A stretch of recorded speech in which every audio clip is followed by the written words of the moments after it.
But then they start rising exponentially, where it gets to a point where if you're a 100-year-old, you only have a 50% chance of reaching your next birthday.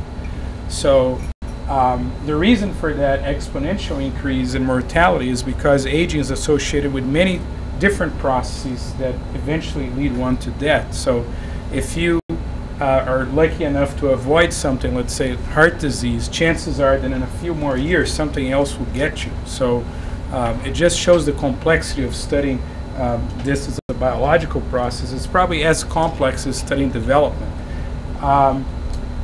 Now, why is this important for society? Of course, you know, the number of aged individuals over 65 is increasing dramatically. As you can see, it's going to get to about 80 million by 2050.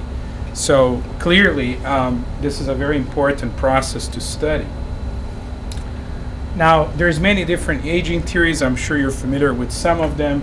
People now think that aging is caused not by just one factor, but a number of factors to include shortening of telomeres, oxidative stress, glycation, which is the reaction of sugars with macromolecules. For example, glucose, which is a sugar we have in the blood, will actually react with proteins and damage them over time.